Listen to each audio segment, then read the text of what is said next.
안녕하십니까, 김광수 소장입니다. 2016년 4월 네 번째 동영상 촬영을 시작하겠습니다. 네 번째 동영상 주제는 부동산에 관한 이야기입니다. 이거 공부방 하실 때에 홍보 잘 하셔서 좀 공부방에 오실 수 있는 분들 늘리는데 좀 활용하시기 바랍니다. 주제는 이제 심각한 일본의 빈집 문제입니다. 이건 일본만의 문제가 아니고 이제 머지않아서 한국도 닥치게 돼. 이미 지금 한국도 벌어지고 있는 상황이죠. 빈집 문제는. 뭐 여러분들 이렇게 말씀드린 바처럼 대도시 지역의 구도심 지역 같은 경우라든지 지방에 지방이라든지 시골 같으면은 농가 빈대 많지 않습니까?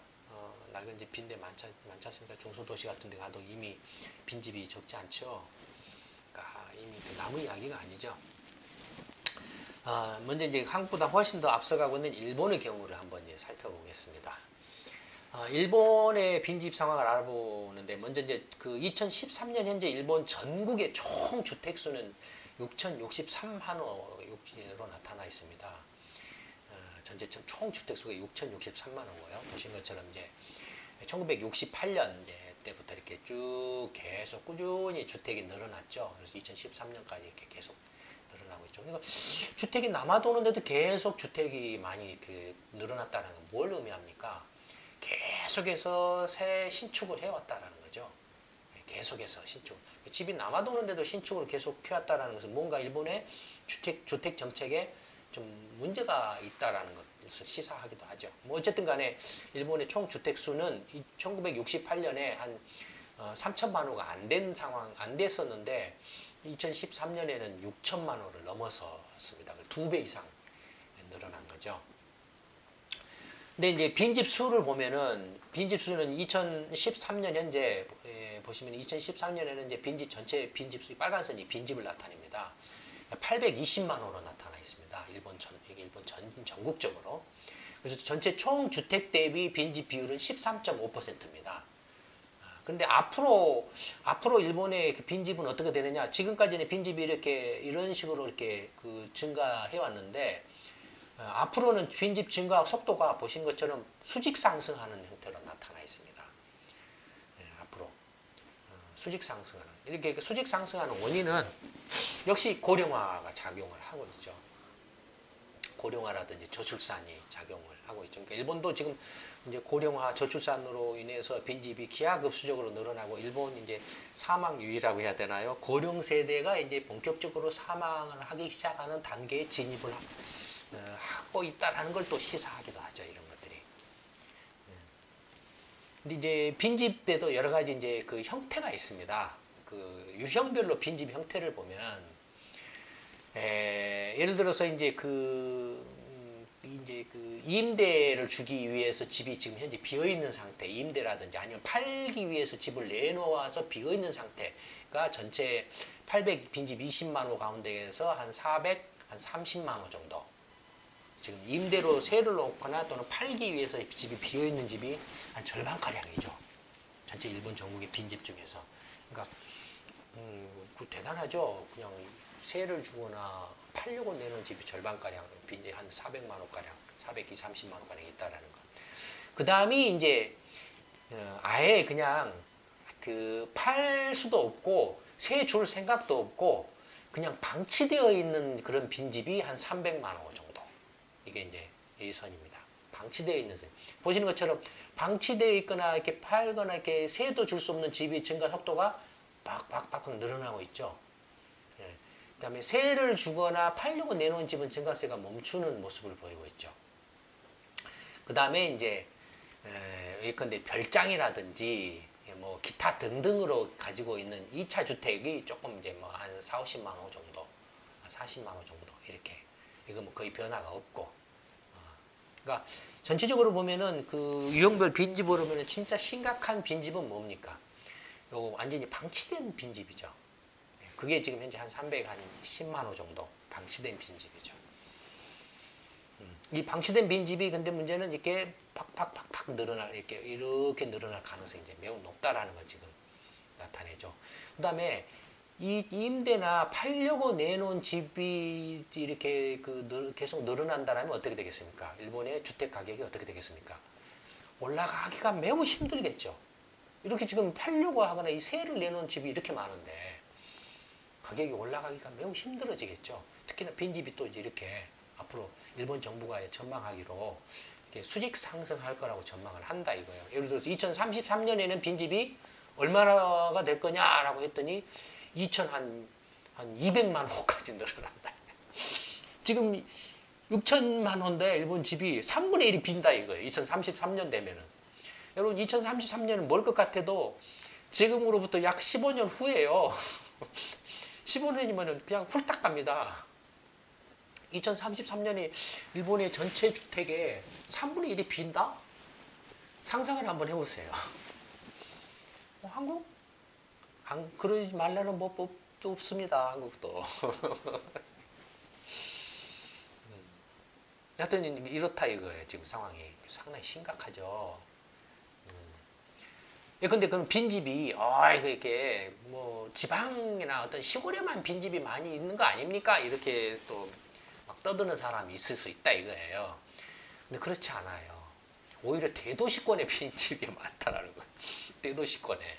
일본의 3대 대도시권을 치면은 간토 이메권, 도호카이권, 긴키권. 간토 이메권이라는 동경을 중심으로 한 이제 지역. 도호카이권 하면은 나고야를 중심으로 한 이제 도요타 자동차 좀 거점 있죠. 나고야를 중심으로 한 지역. 긴키권 하면 오사카를 중심으로 하는 그런 경제권이죠. 이 3대 대도시권의 총 주택수는 얼마냐면 3,500만 호가 있습니다. 전체 한 60%가량 있어요. 대도시에 일본 전체 주택의 60%가량이 대도시에 있어요. 한국도 그렇죠. 사실은 대도시에 서울하고 수도권에 수도권의 이 전체 주택의 절반가량이 있으니까. 네, 예를 들어서 이제 7대 광역시로 치면은 7대 광역시의 전체 주택에 얼마가 있을까요? 얼마가 있나? 네, 또 나이가 되니까 깜빡깜빡하네요. 여러분들 절대 이제 60세 이상, 50세 이상 내지는 60세 이상은 절대 새누리당이든 더민당이든 찍지 마세요. 저도 이렇게 깜빡하는데.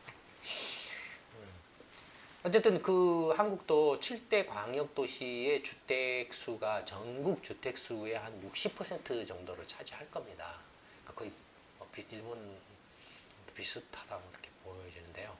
근데 빈집수가 44만 호가 있어요. 그러니까 일본 전국 빈집의 55%가량이 이 3대 도시권에 있습니다. 그러니까 빈집이 그냥 시골이나 지방 중소도시에 있는 게 아니에요. 대도시에 더 많이 있어요. 그러니까 대도시의 전체 총 주택수를 보시면 1963년부터 2013년까지 대도시의 주택이 계속 늘어났죠. 그러니까 대도시 지역에서 주택이 계속 공급이 늘어났죠. 신축이 계속 늘어났죠. 왜 그러겠습니까? 인구가 대도시로 몰리니까, 대도시로 집중되니까 집을 짓는데 그래도 집이 남는다 이거예요. 이렇게 빈집이 남는다 이거예요. 대도시에 인구가 그만큼 인구 저출산과 인구 감소가 그만큼 빠르게 진행되고 있다 이거예요. 고령화 내지는 사망 유희가 빠르게 진행되고 있다 이거예요. 일본 사회는 초고령화로 들어가서 대도시에서도 이제 그런 빈집이나 많이 늘어나고 있다라는 거예요. 빈집이라든지. 빈집 수는 보시는 것처럼 이게 이제 파란색이 빈집 수인데 대도시 지역의 빈집 수고 전체 이제 비중이죠. 한때는 대도시 지역 1970년대는 대도시 지역의 빈집이 한 60%를 차지했는데 지금 54%로 약간 떨어졌죠. 왜냐하면 이제 대도시적으로 이제 점점 인구가 이렇게 몰려오니까 지방은 텅 비어버리죠. 지자체가 파산하고 지자체가 없어져 버리는 상황이 벌어지는 경우가 생겨나죠. 그러니까 지금 단순히 이 이야기는 빈집만의 이야기는 아닙니다. 대도시권의 유형별 빈집을 보면 보시는 것처럼 임대 매각이 한 270만 호, 80만 호 정도 되고 그다음에 대도시에서도 이도 저도 아니고 그냥 이렇게 방치해가지고 그냥 포기한 집들이 150만 호 정도나 있어요. 대도시 지역만 해도 3대 대도시 지역에 그래서 상당하죠. 2차 이제 별장이라든지 기타 등등의 주택이 뭐 한 2, 30만 원 정도 있고. 그러니까 대도시 지역에 일본의 대도시 지역에서 이렇게 지금 이 세를 놓거나 또는 팔려고 내놓아서 빈집인 상태가 270, 80만 원 정도 있다라니까. 대도시 지역에서도 아무리 아베노믹스다 뭐다 뭐 일본은행이 그 양적 완화다 마이너스 금리다 해도 일본의 그 부동산 가격이 올라가기 힘든 이유가 여기에 있죠. 예, 여기에 있죠. 이미 지금 빈집들이 남아 도는 거예요. 남아 돌아요. 물론 이제 그 새 집을 선호하는 사람들의 경우에는 신축이 조금 뭐 팔리기도 하겠지만, 그러나 신축이 그렇게 많이 팔리면은 집값이 펑펑 뛰고 일본의 부동산이나 건설 경기가 좋아지면 엄청나게 다시 살아나고 좋아졌겠죠. 근데 그렇지 않지 않습니까? 그 결정적인 원인은 바로 여기에 있습니다. 이런 빈집, 어마어마한 빈집에 있죠. 그러면 앞으로 이제 그 일본의 빈집 관련해서 그 전망 어떻게 될 거냐는 앞에서 이제 이렇게 나왔지만, 그것은 이제 일본의 이제 인구수하고 세대수를 내다 전망을 해보면 알 수 있죠. 근데 인구하고 총 세대수를 보시면 초록색 선은 인구수고 보라색 선은 이제 세대수를 나타내는데, 이미 일본의 전체 인구수는 총 인구수는 2010년 기점으로 해서 줄어들고 있죠. 일본은 이미 인구 감소 시대로 접어들었죠. 세대수도 이미 2010년을 기점으로 해서 감소하고 있죠. 그러니까 인구도 줄고 세대도 줄기 때문에 빈집이 늘어날 수밖에 없죠. 일본은 이미 오래전부터 핵가족화 돼 버렸기 때문에 부모 자식 간에 다 독립해서 이렇게 살고 따로따로 살고 하는 그 핵가족화 되기 때문에 결국에는 이제 어떻게 되겠습니까? 낡은 헌집 버리고 이제 새집 살자 뭐 이런 식의 형태가 되겠지만, 그거 역시 말은 쉽죠. 낡은 헌집 버리고 새집 사자인데 헌집은 안 팔리고 빈집이 되면은 이제 빼도 박도 못하고 이렇게 그러면 새집 살 돈 어디가 있겠습니까? 소득 경제도 계속 지금 안 좋은데, 뭐 일자리도 뭐 비정규직이다 뭐다 이렇게 이제 오히려 이제 나이 먹어서 고령 세대가 전체 인구의 25% 이상을 차지하고 있는데, 돈 버는 사람은 적고 이제 돈 써야 될 돈 이제 정부가 예산으로 예산을 늘려서 돈을 써야 될 그런 사람은 이제 기하급수적으로 늘어나고 있는데, 65세 이상 고령자 세대 수를 보면은 전체 고령자 세대 수는 이미 이제 그 보시는 것처럼 이미 이렇게 막 가파르게 증가하다가 2015년부터는 더 이상 이렇게 좀 안 늘어나는 걸로 이렇게 나타나. 이건 뭐 때문에 그렇습니까? 이미 이제 고령자 세대가 이제 사망 단계로 들어가고 있다는 거죠. 사망 단계로 들어가고, 그 다음에 일본의 베이비붐 세대가 2015년 무렵에는 거의 이제 뭐라 할까요? 1990년대 중반부터 베이비붐 세대 은퇴가 이제 시작되고, 그것이 계속 진행되다가 지금 거의 이제 정점에 와 있다라는 거죠. 정점에 와 있고, 베이비붐 세대, 이제 고령 세대들이 이제 빠르게 이제 사망 유의가 이제 벌어지고 있다라는 거죠. 그래서 고령자 세대 수가 지금 이제 2천만 세대로 이렇게 지금 정체될 걸로 이렇게 전망을 하고 있죠. 그 중에 이 전체 이제 그 65세 고령자 세대 2천만 세대 중에 혼자 사는 세대, 1인 세대의 경우가 1인 세대는 계속 늘어나고 있는 걸로 나타납니다. 1인 세대는 계속 늘어나서 지금 현재 2010년 현재 1인 세대는 500만 세대인데, 뭐 2035년에는 한 700만 세대로 이렇게 계속 늘어날 걸로. 근데 이 1인 세대가 이제 빈집 발생의 주 요인이 되는 거죠. 왜냐면은 이제 부모 중에 뭐 이렇게 혼자 사는 부모가 이렇게 돌아가시면 자식이 들어와서 그 집을 살아야 되는데, 자식은 이미 따로 살고 있다 이거예요. 자기 일자리도 있고 못다 있고. 그러면 그 집을 팔아야 되는데 그 집이 안 팔리면은 빈집이 돼버리는 거예요. 안 팔리면은. 그럼 방치가 되는 거, 폐가가 되는 거죠. 안 팔려버리면. 팔리면 다행이지만, 또 새라도 나가면 또 다행이지만, 새도 안 나가버리면 그대로 빈집이 되는 거예요. 그런 걸 지금 나타내는 겁니다.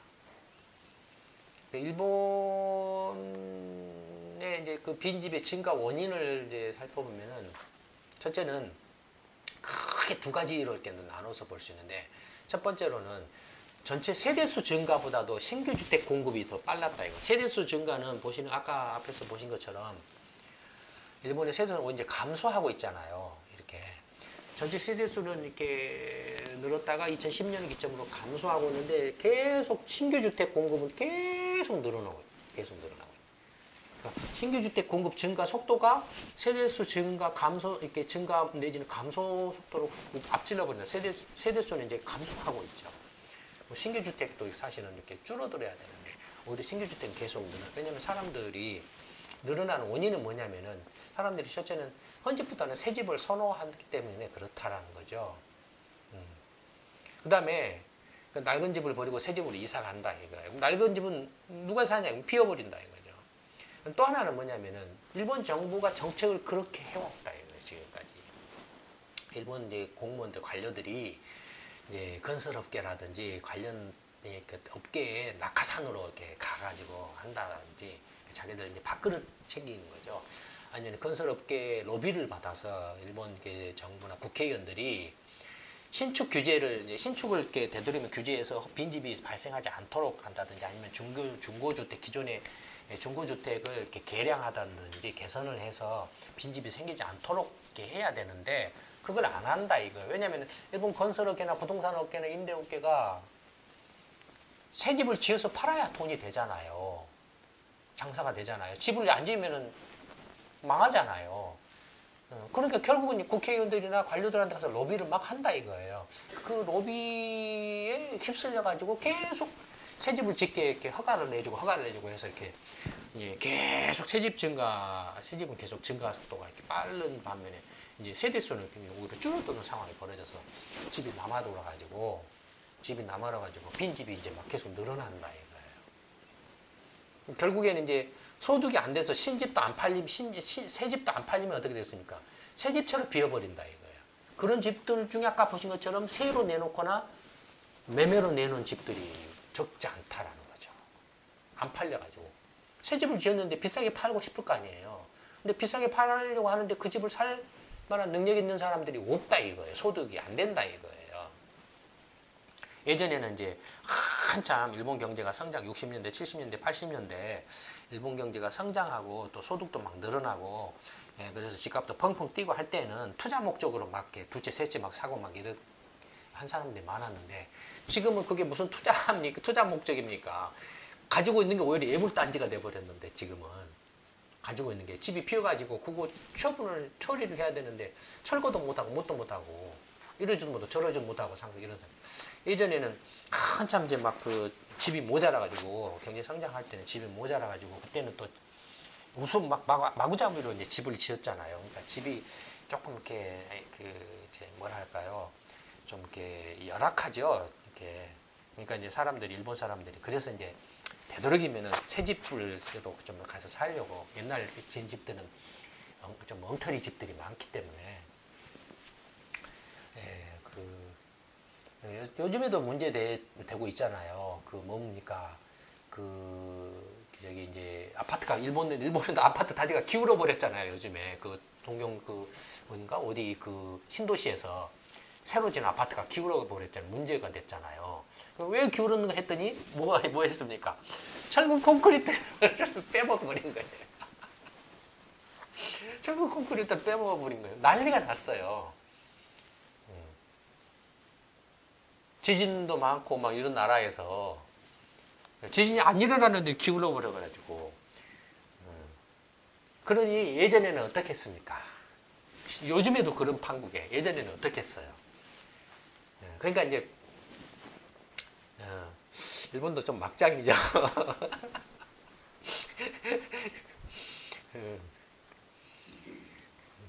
근데 어쨌든 그러니까 이제 그건 뭘 말합니까?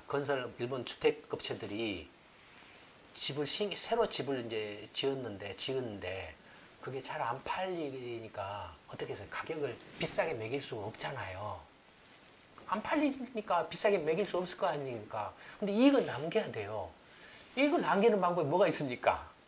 결국은 철근이랑 원자재 부자에 넣는 그 비용 줄이는 거죠. 그러니까 그걸 빼버리는 거죠. 그런 식으로 하는 거예요. 그런 식으로 이익을 남기려고 서로 경쟁은 치열하고 살 사람은 적고 그런 상황이 벌어져 버리는 거예요. 그 다음에 빈집이 증가하는 것은 세대수 감소보다도 이게 이제 그 증가하는 세대수 증가보다도 신규주택 공급 증가가 더 빨라서 새집이 더 빨리 늘어나 버리니까 세대 증가보다도 세대수가 1년에 뭐 100세대가 늘어난다면 새집은 뭐 150채가 늘어나 버리는 거예요. 그러면 50채나 새집이 더 늘어나니까 어디선가 새집이 비든지 헌집이 비든지 할 거 아닙니까? 빈집이 늘어나는 수밖에 없다라는 거죠. 두 번째로는 세대수 감소보다도 총 주택수 감소가 더 빠르다라는 거죠. 그게 뭔 말이냐면은 전체 주택 수가 1년에 이제 그 뭐 100채가 주는데 집은 세대수는 그 집에서 사는 세대수는 150세대가 줄어버려요. 그러면 어떻게 됐습니까? 집이 50채가 남을 거 아닙니까? 그런 거죠. 지금 현재 일본 상황이죠. 일본은 주택수는 안 줄고 있죠. 주택수는 늘어나고 있죠. 지금 신규 주택이 늘어나고 있기 때문에 세대수는 감소하고 있죠. 그 다음에 고령 세대가 증가하면 어떻게 됩니까? 고령 세대가 이제 사망하면은 빈집이 되기가 쉬워요. 아주 정말로 아주 좋은 집에 사는 경우가 아닌 한은 빈집이 될 수밖에 없잖아요. 그렇죠? 나이 들면 어떻게 됐습니까? 아무래도 이제 소득이 벌이가 없으니까 싸구려 집이나 아니면 낡은 집에서 예전에 옛날에 살던 그런 집에서 계속 살 가능성이 높겠죠. 혼자서 사는데 노인들 둘이 사는데 굳이 뭐 비싼 집이나 그런 고가 집에서 살 필요도 없고 또 자기 이제 먹고 사는데 소득이 재산이라도 있다면 모르지만 집밖에 없으면은 어쨌든 집이라도 팔아가지고 그걸로 생활하고 병원비도 되고 뭣도 하고 해야 되잖아요. 그러니까 결국에는 이제 노인들이 사는 집은 빈집이 되기 쉽다라는 거예요. 뭐 대도시 지역이든 지방이든 농촌이든 예외 없이 그렇게 되기 쉽다라는 거예요. 투자 목적으로 구입한 맨션이 노화되죠. 아까 말한 대로 일본이 1960년대, 70년대, 80년대 이제 고성장하고 경기가 좋은 시절에 막 이제 한국식으로 이렇게 막 신도시 뉴타운 건설해가지고 대규모 이제 한국으로 치면 아파트죠. 아파트 건설을 많이 했어요. 예, 근데 그때 막 날림으로 짓기도 하고 막 이렇게 정말로 이렇게 한국의 아파트하고 좀 감각이 달라요. 일본의 그 아파트 가보시면 아시지만 낡은 아파트들은 정말로 형편없어요. 예. 그런 아파트들이 이제 막 그때 그것도 이제 뭐 없어가지고 막 그때 막 투기가 일어나고 그랬거든요. 두 채 사고 세 채 사고 투자 목적으로 막 사고 예를 들어서 뭐 도쿄에 사는 사람이 저기 뭐 이렇게 오사카라든지 아니면 저기 홋카이도라든지 이런데 지금 막 한두 채씩 사놓는다 이거예요. 예, 그런 것들이 낡아지고 이제 사람도 이렇게 세대도 없고 이제 사람도 줄어들고 해가지고 이제 빈집이 된다 이거예요. 그러면은 그런 그 낡은 아파트는 이제 그 활용하려면 이제 새나 팔아야 되는데 안 팔리고 새도 안 나가면 어떻게 됩니까?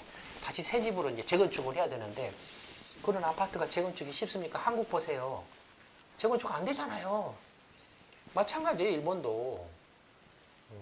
재건축이 하기가 거의 힘들어요. 일본은 또 이렇게 그 재건축 동의 규제나 이런 것들이 또 이렇게 한국보다 강하기 때문에 그런 걸 이제 푼다고 하지만은 어렵습니다. 그런가 하면은 그 낡은 빈집은 흉가로 남잖아요. 도심 지역에 비춰보세요. 근데 대도심, 그 인천의 그 구도심 지역 가보세요.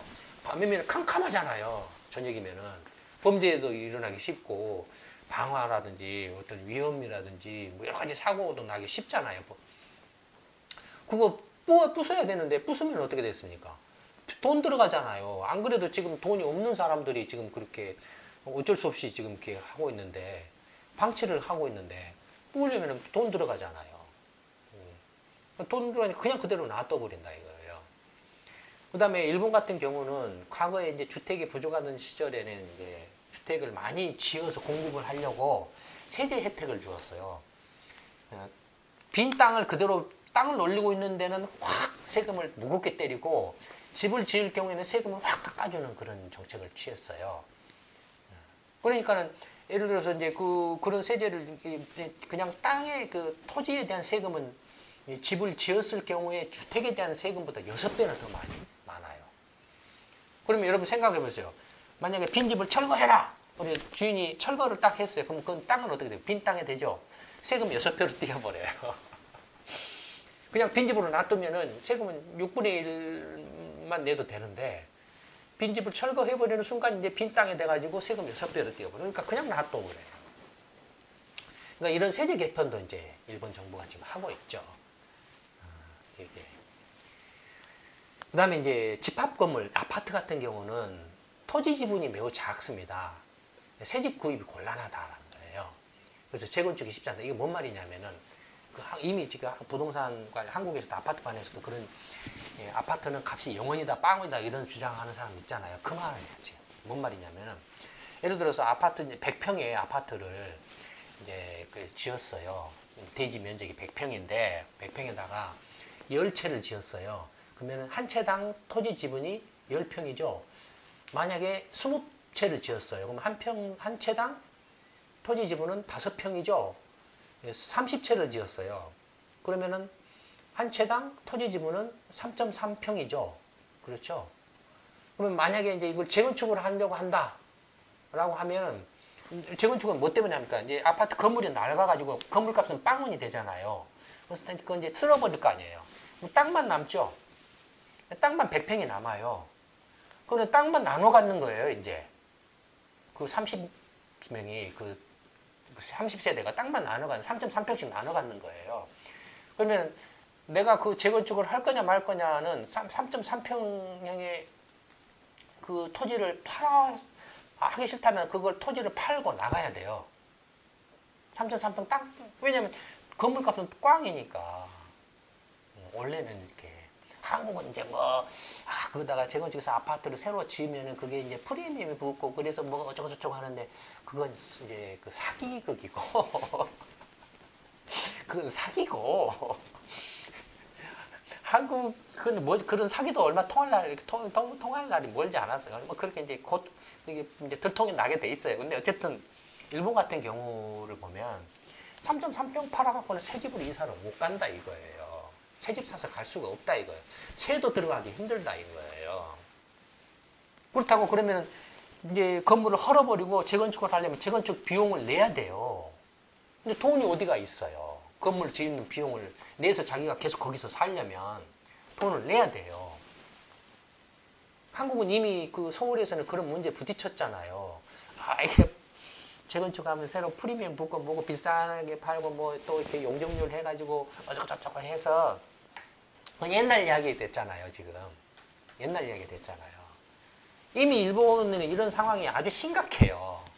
이런 그 아파트 단지들은, 낡은 노후화된 단지들은. 그러니까 이제 그 노후화된 단지에 사는 사람들은 이렇게 여유 있는 사람들이 아니에요. 그러니까 재건축을 할 수가 없이 그냥 노후화된 아파트 단지에 그냥 그대로 살아요. 형편이 되는 사람은 이사 나가도 뭐 이렇게 세를 주든지 아니면 비워버려요. 그런 상황입니다. 그러니까 그 아파트 같은 것 경우는 이미 이제 그 재건축 시기에 도달할 경우에는 이제 아파트가 갖는 단지가 갖는 이런 구조적인 문제에 부딪혀서 재건축하기가 어려워져 가지고 그대로 빈집으로 남아버려요. 폐가로. 아파트 전체가 폐가로 그냥 비어버린다든지 노후화된 상태로 그대로 비어버린 상태로 남는다. 가끔 가다가 무슨 이렇게 그 영화 같은 데 보면은 그런 엄청난 낡은 아파트, 통째로 비어버린 낡은 아파트 장면, 영화 장면 나오잖아요. 그런 상황이 벌어진다는 거예요. 물론 이렇게 개인주택이나 단독주택에 사는 사람들이 아파트로 들어와서 살기 때문에 아파트는 뭐 괜찮지 않느냐라고 이렇게 또 이렇게 주장하는 사람들이 있을지 모르지만 그건 그분들의 희망사항. 물론 그럴 수 있어요. 희망사항이고 그것도 가격이죠. 소득이 안 되면은 안 되는 거예요. 돈만 있으면은 그 아파트 안에는 그 헬업이라도 들어가서 살죠. 돈만 있으면. 문제는 돈이 없는 거예요. 그다음에 돈을 가지고 있는 사람 자체가 없는 거예요. 인구가 줄어버리니까. 사람 자체가 줄어버리는 거예요. 그다음에 사람 자체가 줄어버리면은 경제도 같이 찌그러들어 버리죠. 경제도. 거기서 무슨 게 가격이 이렇게 올라가기를 기대할 수 있습니까? 근데 선생님 지금 최근 뭐 1, 2년 동안 또 올랐지 않습니까? 이렇게 하는데 그건 말씀드렸잖아요. 전월세 대란 때문에 그렇다고. 그러니까 형편이 안 되는 전월세 세입자를 쥐어짜갖고 지금 벼랑 끝으로 붙여서 지금 일시적으로 반짝한 거라고. 미천이 다 떨어졌다고 지금. 그 미천이 다 떨어져서 이제 다음에는 어떤 상황이 전개될까는 이제 두고 보면 알 거라고 제가 말씀드렸잖아요. 한번 시간 지켜보세요. 한번 어떻게 되는가. 하여튼 일본의 그 빈지 문제가 절대로 나무 이야기가 아니라는 걸 금방 알 수 있죠. 뭐 어떻게 해야 되느냐, 주택 주거 정책을 어떻게 해야 되느냐, 굉장히 만약에 이거 지금과 같은 방식을 그대로 유지해 간다라면은 나라 전체가 엉망진창이 돼버릴 겁니다. 어디를 가면은 그냥 밤에 캄캄하고, 어디 가면은 그냥 귀신이 나올 것 같고, 어디를 가면은 조금 뭔가 반짝반짝하고, 그 다음에 어디 가면은 전혀 그냥 사람이 없고, 아예 어떤 그 지역 전체가 텅 비어 있고, 이미 그런 상황이 벌어지고 있다고 말씀드렸죠. 아까 말씀드린 구도심 지역들, 대도시 지역에도 벌써 이미 이제 그 서울것만 해도 어떻습니까? 상가나 오피스가 지금 막 쿵쿵쿵쿵 비고 있죠. 제가 말씀드렸잖아요. 먼저 문제가 생기는 상가나 오피스부터 시작된다고 그랬죠. 실제로 그런 상황이 지금 벌어지고 있잖아요. 지금 마지막으로 지금 붙잡고 있는 게 이제 주택 아파트죠. 근데 지금 이제 그 상가나 오피스는 벌써 서울에서 이런 상황이 벌어지고 있다라는 건 전국 대한민국 어디를 이렇게 대놓고 말해도 말할 필요가 없어요. 말할 필요가 없어요. 예, 일본의 빈집 문제는 이걸로 마치도록 하겠습니다. 예, 감사합니다.